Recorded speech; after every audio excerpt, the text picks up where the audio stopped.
understand about history is it's usually the lazy individuals that come up with the greatest inventions, the greatest ideas, because that's what makes our life easier. So the wanderer says, I'm going to make my life easier. I'm sick of going all the way down to the recluse's house to get my shiny stuff, come all the way back, buy a hat just so I can go all the way back and put it back. She decides she needs a haircut, another haircut. So she looks at the barber and says, look, I've got this idea. Why don't I just give you 2 shiny stuff credits? Why don't I just give you these? Because this is the only way, this is how we keep score. So I'll just give you these and you give me the haircut. Because really, this is the same thing as me going all the way down and you going all the way down, right? No different. Barber said, that's a brilliant idea. I'm glad you've led this lazy life. So now, she gives shiny stuff credit in exchange for a haircut. Is that any different than exchanging shiny stuff for a haircut? Is that any different than exchanging a hat for a haircut? All the same thing now. So she introduces this new idea and says, look, all we have to do is really exchange the shiny stuff credit. Because we know this simply represents how much shiny stuff we have. So now everybody's again applauding the wanderer. Very, very happy about this. The only person not happy is our recluse. Because our recluse started getting used to all this attention. So now she stops seeing people come. Week, 2 weeks, 3 weeks, 4 weeks. People stop showing up. Starts drinking more. On Tuesday mornings. And she has nothing to do anymore. After a while, stops taking care of her house. Bars in the window start to rust. Locks wear off. Mangy dogs guarding the door. Die.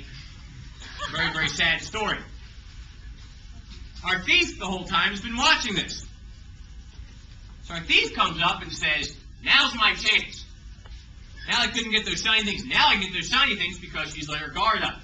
The thief comes, clears out the recluse's house. Now the recluse wakes up from a stupor and realizes all these shiny things are gone. Now what's the first thing that runs through her mind? This is bad. This is real. They're going to kill me. This was all of their wealth I had right here. A couple days later, she starts thinking again. She goes, well, they haven't been here for weeks, maybe even months. Is this really such a bad thing? Then she realizes, you know what? I'm going to go ahead and be safe because when they find this out, I think they're going to be a bit unhappy. So recluse takes off into the mountains. Maybe to go find the thief, live off some of that money. Now, is anything going to change over here? We don't know that. Hold that thought. Right now, is anything going to change over here? They're going to continue going back and forth, right? Everybody's happy. They love this idea of exchanging these pieces of paper. So one day our wanderer says, you know what? I feel bad for the recluse. We haven't seen her for months. I'm going to go say hi. So our wanderer comes over to the recluse's house. Of course, what does she find? Nobody and nothing. Well, this is bad. She's going, what should I do here? Being the good citizen that she comes back and says, guess what I found? All of those shiny things that we once had, those are all gone. There's nothing left there. Now, think about this pretty hard. Now, is anything going to change here?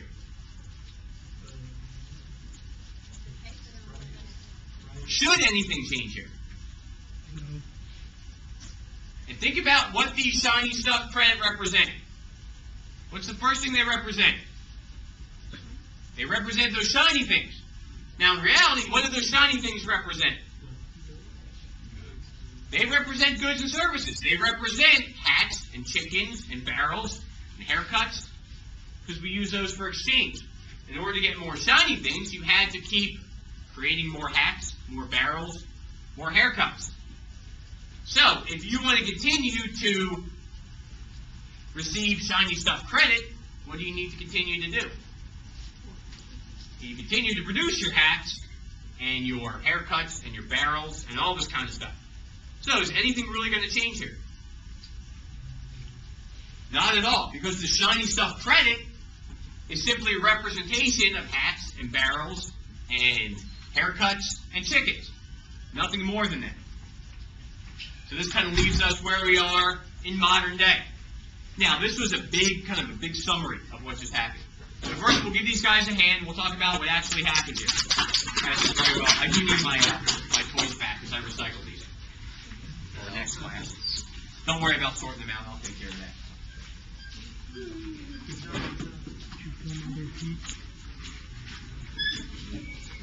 Now we're going to take a look at what just happened here, and why that person at 7-Eleven is going to take that one piece of paper, but not the other piece of paper. So if you look throughout history, take a look at what money really is. Money is simply a medium for exchange.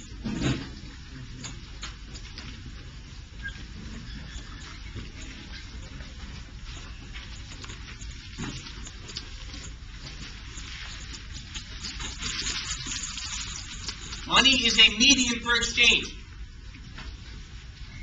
which means it makes exchange and trade easier. All it does. So we look at what occurred rather in this play.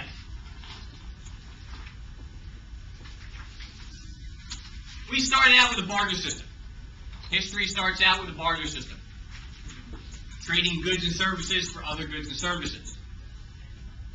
Now, the barter system works out well, but we still have barter systems today.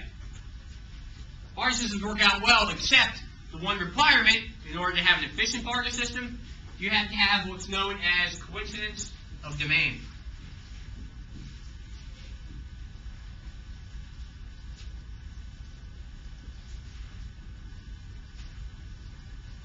Coincidence of demand.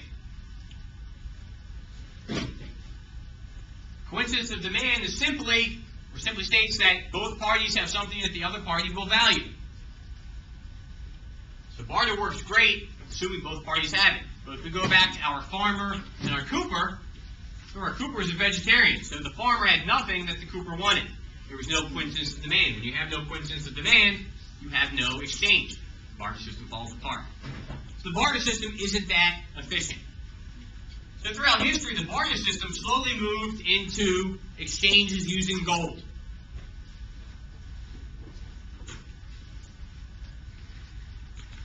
Now, what's interesting about gold, gold was the first real commodity that was used for trade. Commodity meaning it was something that everybody valued. It was used for trade. Now, gold in and of itself really has no inherent value. It is a metal that you pull out of the ground. It's not valuable in and of itself.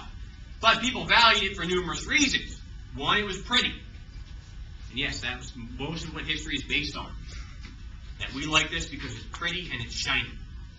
The other part was it's easily malleable. It was one of the first metals that you could melt down by simply using fire. So they could melt it down into, instead of just having a big rock with dirt around it, you could melt it down into bars, or as life moved on later, into coins. And you could put stamps on those coins and say, this is the coin that we made in this specific kingdom or this specific country, so on and so on. So we used the gold. Now, the problem with gold is that it's heavy and it doesn't carry very well. So you're wandering through the forest and you've got a big pocket full of gold, so you're clanking around and your pants are coming down. Not the best thing if you want to move a great deal of wealth from point A to point B. So what was created was paper money. And what governments did was they said, look, you have your gold represents whatever you put into the economy, whatever you produce. Keep our gold here in the safe place, modern days we call them banks. Keep it gold in the safe place, and we'll give you these pieces of paper